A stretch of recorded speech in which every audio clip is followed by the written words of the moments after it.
Just a year ago, Christian Wilkins did something every man dreams of, securing a big bag. He signed a 4-year, $110 million contract with $84 million guaranteed. But just 1 year later, this man fumbled it in the dumbest way possible. Christian Wilkins just got released. Talking Camp is one of the team's highest paid players not being there. An incident involving Christian Wilkins kissing a player on the head that would factor into his release. That Christian playfully went to kiss a teammate on top of his head. When did men start playing like this, Ocho? Now, while the kiss wasn't probably the only reason why he got released, it's something we just can't skip over. Christian has a track record of doing just some downright out-of-pocket stuff. Oh, whoa! There he goes. Oh my God. Look. Hey, yo, what the fuck? Trust me, we're going to get into all the weirdness, how great of a player he was, to even how he got a $100 million contract. But first, we must go back to the start to meet Christian Wilkins, the freakiest football player ever. If that happens in a locker room and then they go and report it, that means the locker room probably didn't fuck with him. You know, whatever you're going through as a person, if you got something going on in life, just, talk to somebody. Get some therapy.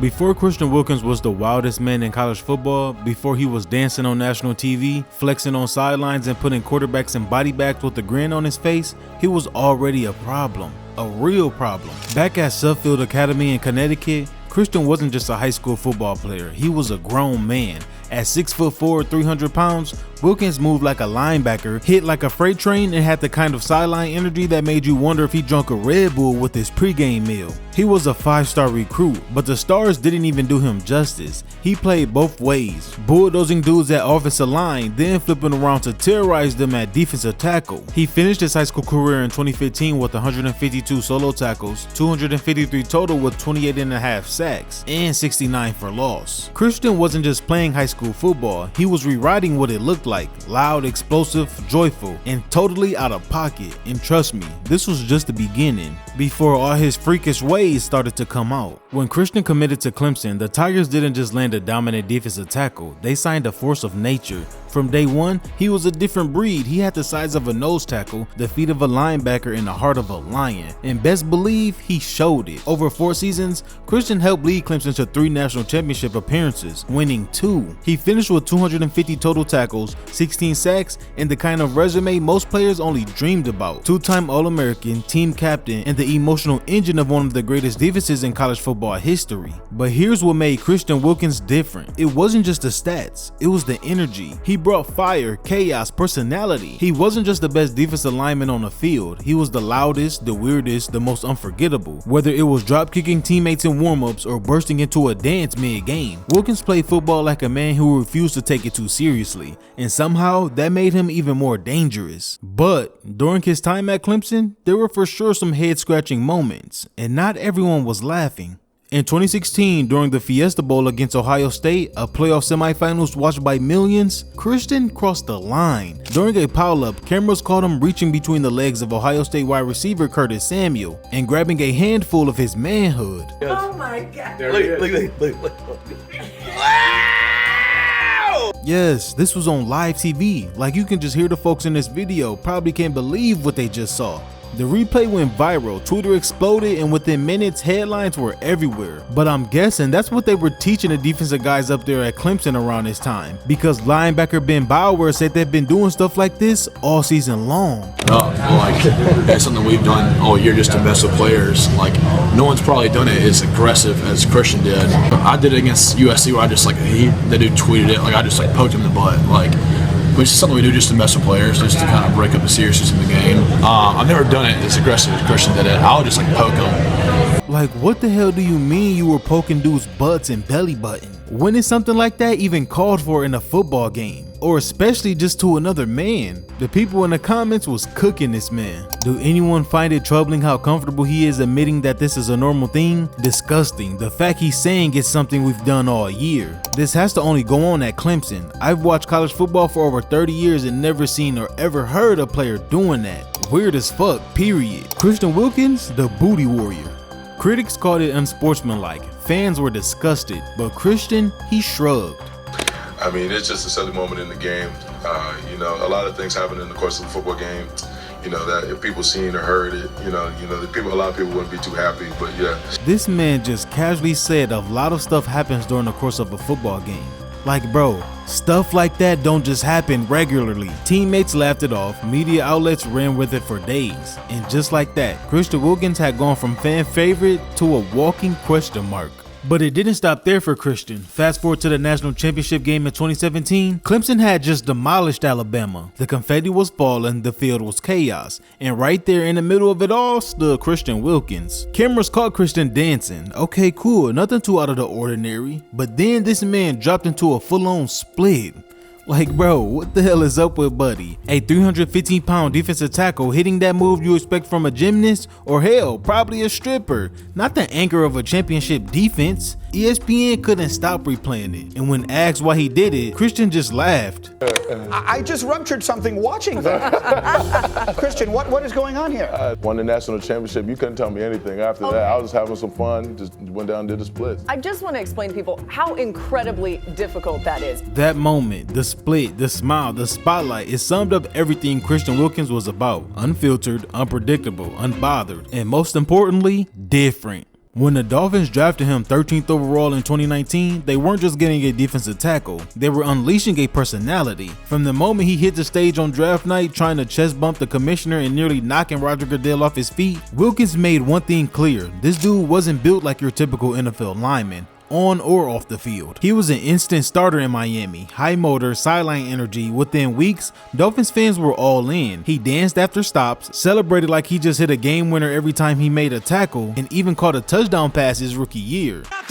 He recovers for the touchdown.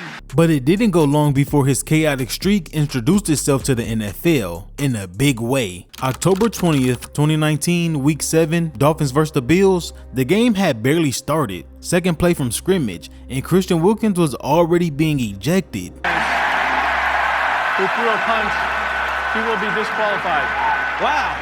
After a short incompletion, Christian got into it with Bills rookie offensive lineman Cody Ford and swung on him. A real deal punch caught on camera, delivered with zero hesitation. Flags flew, the stadium buzzed, the refs didn't think twice. Christian was gone just 33 seconds into the game. It was the earliest ejection by a Dolphins rookie in franchise history and became national news. The aftermath was a mix of embarrassment and disappointment for Miami. Head coach Brian Flores was furious, emphasizing that the team needed discipline and that he expected more out of Christian. Christian himself appeared shell-shocked by his own outburst. I was extremely selfish. I don't think I've ever been more disappointed in myself about something. There's no place for this in a game. I really let myself and my teammates down in just a selfish moment, he admitted, his usual smile replaced with remorse. But my only question is, he don't think a punch is acceptable for a football game, which is not, but he think grabbing somebody's nuts is? Come on now. Help! And the crazy thing is, the chaos didn't stop at punches. As Christian settled into the league, one rivalry took on a life of its own, not because of the hits or the wins, but because of the weirdness. Against the Bills again, this time Josh Allen became Christian's victim, and not in a football sense.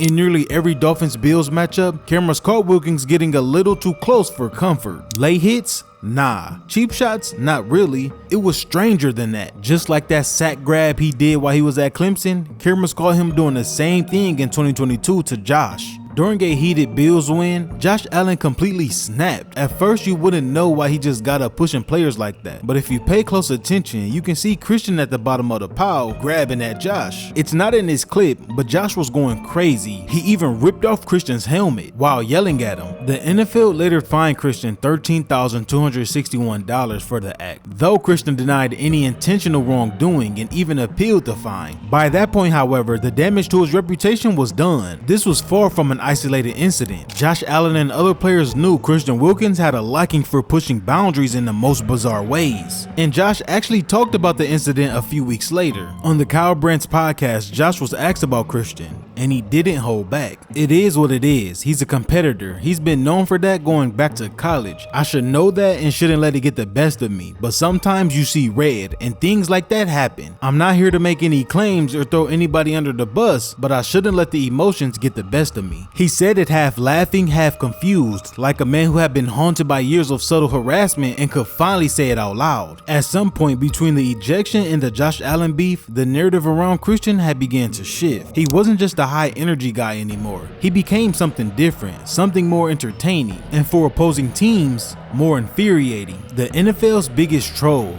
That's what fans started calling him. A man who played like a Pro Bowl talent, but celebrated like a class clown. It didn't matter if he was racking up tackles, which by 2022 he led all defensive linemen in that category. It didn't matter if he was quietly becoming one of the best run stuffers in a game. To fans and rival players, Christian Wilkins wasn't just a football player anymore. He was weird and dirty, loved by his teammates, hated by the rivals, and impossible to ignore. In March of 2024, the Raiders made a bold, headline-grabbing move. They signed Christian Wilkins, the loudest, weirdest, most disruptive defensive tackle in football, to a massive contract. 4 years, $110 million.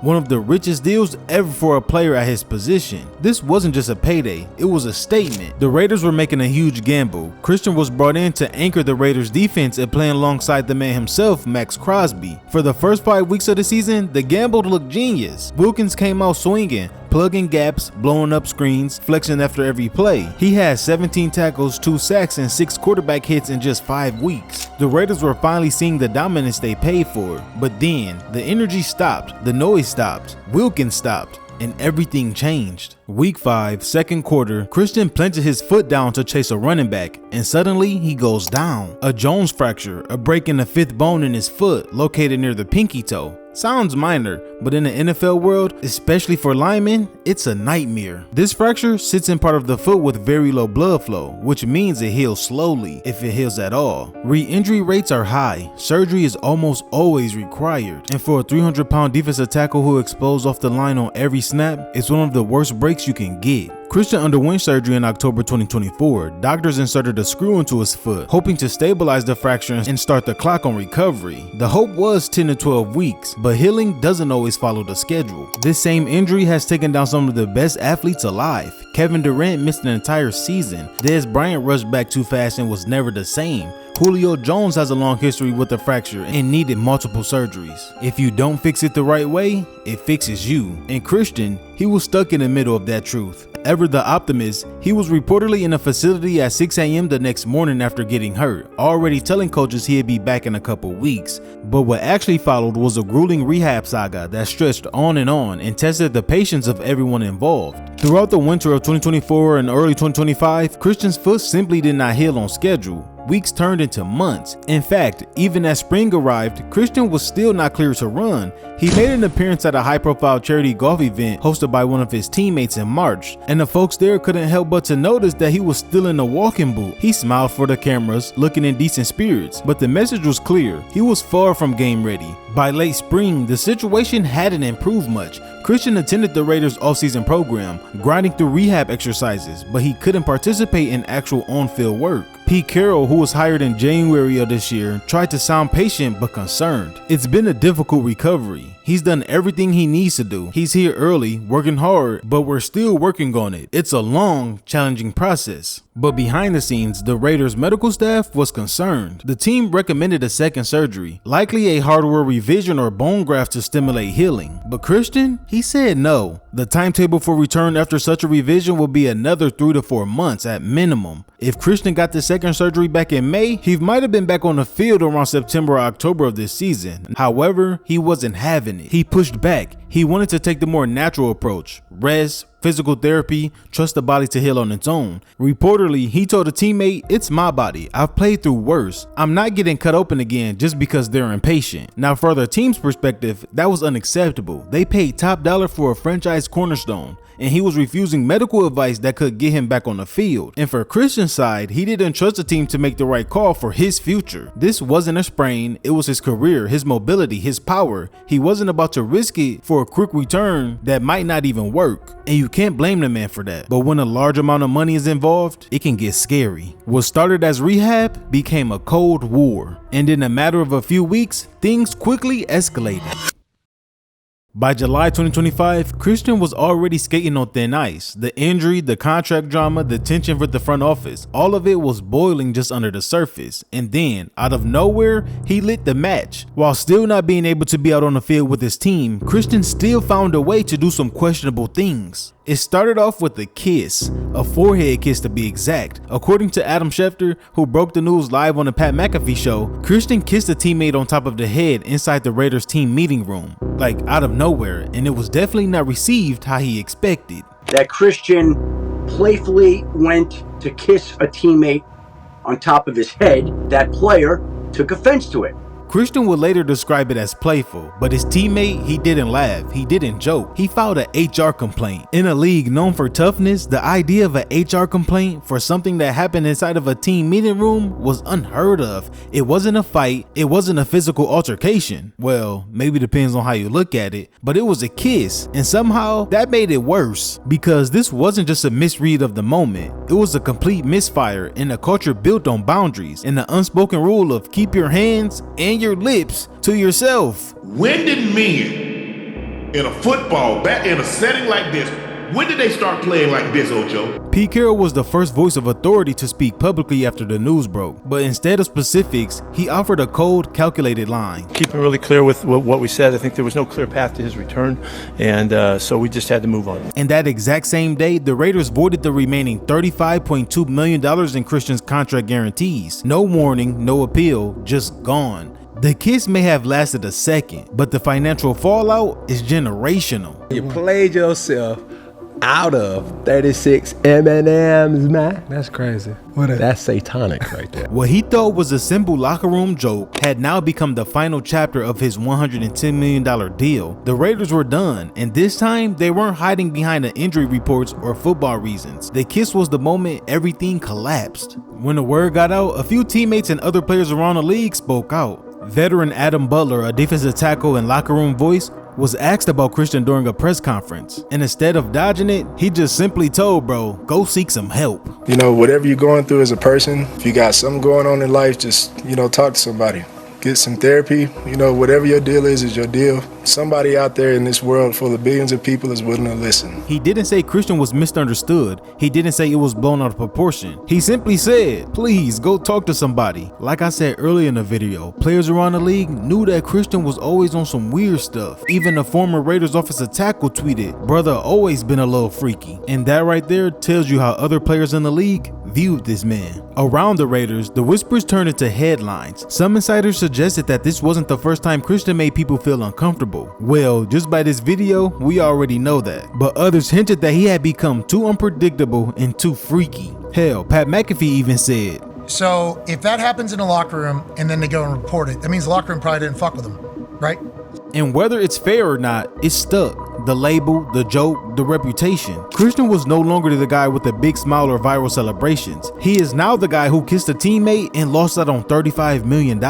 Now in aftermath, Christian is fighting to get his money and find a second chance. He filed a grievance to reclaim his $35.2 million, and the NFLPA is backing him. Legally, it's a tough battle. The Raiders will argue he violated terms by refusing proper medical treatment, and Christian will argue the team is unfairly cutting him for protecting his own body. In the end, the Christian Wilkins saga is a crazy one no NFL fan probably ever seen coming. A cautionary tale of how quickly things can go south. Bro lost out on a bag just because he wanted to play around too much. Hell, his entire career, everything he has done has been quote unquote playful. But it's like, bro, at some point enough is enough. And enough was when he did this 8 years ago. So what you think? Should the NFL give him another chance? Or should they keep this man out the league forever?